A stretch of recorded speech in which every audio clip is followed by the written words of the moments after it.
السلام علیکم، کیسے ہیں آپ سب؟ امید ہے آپ سب لوگ بالکل ٹھیک ہوں گے۔ آج کی ویڈیو میں آپ سب کو خوش آمدید۔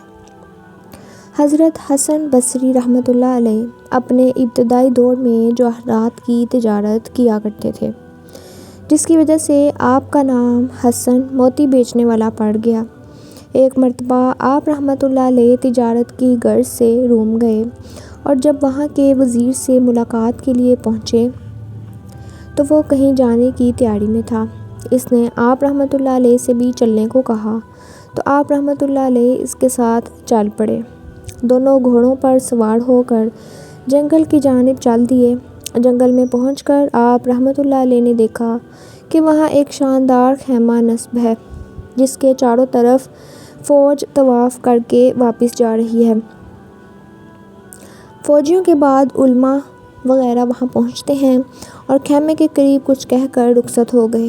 اس کے بعد حکماء اور منشی وغیرہ وہاں پہنچے اور وہ بھی کچھ کہہ کر چل دیے۔ اس کے بعد خوبرو کنیزیں زرد جواہر کے تھال سر پر لے کر آئیں اور کچھ کہہ کر چلی گئیں۔ اس کے بادشاہ وزیر بھی اس طرح کچھ کہہ کر چلے گئے۔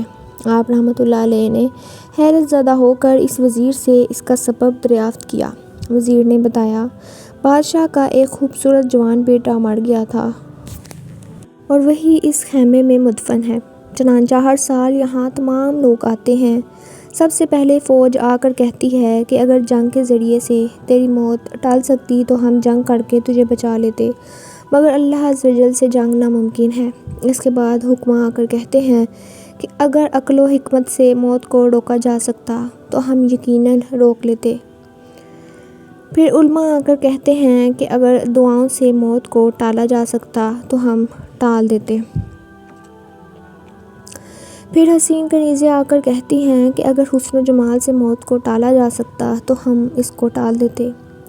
پھر بادشاہ اور وزیر آ کر کہتے ہیں کہ ہم نے حکماء و اتباع کے ذریعے بہت کوشش کی، لیکن تقدیر الہی کو کون مٹا سکتا ہے، اور اب آئندہ سال تک کے لیے تجھ پر ہمارا سلام ہو۔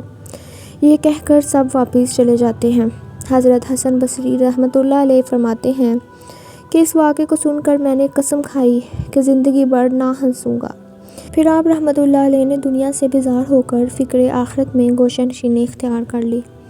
مشہور ہے کہ آپ رحمۃ اللہ علیہ 70 سال تک ہمہ وقت باوضو رہے اور اسی وجہ سے اپنے ہم عصر بزرگوں میں ممتاز ہوئے۔ ایک مرتبہ حضرت حسن بصری رحمۃ اللہ علیہ پوری رات مصروف گریہ وزار رہے۔ جب لوگوں نے پوچھا کہ آپ رحمۃ اللہ علیہ کا شمار تو صاحب تقویٰ لوگوں میں ہوتا ہے، تو آپ رحمۃ اللہ علیہ کس قدر گریہ وزاری کیوں کرتے ہیں؟ تو آپ رحمۃ اللہ علیہ نے فرمایا، میں تو اس دن کے لیے روتا ہوں جس دن مجھ سے کوئی ایسی خطا ہو گئی کہ اللہ عز و جل کے ہاں باز پرس ہو اور فرمایا جائے کہ اے حسن، ہماری بارگاہ میں تمہاری کوئی وقت نہیں اور ہم تمہاری پوری عبادت کو رد کرتے ہیں۔ اللہ تعالیٰ ہمیں بھی اسی طرح ایمان والا، اپنے اعمال کی فکر کرنے والا بنائے۔ مجھے اپنی دعاؤں میں یاد رکھیے گا، اپنا بہت خیال رکھیے گا۔ ملتی ہوں آپ سے اگلی ویڈیو میں ایک نئے واقعے کے ساتھ۔ اللہ حافظ۔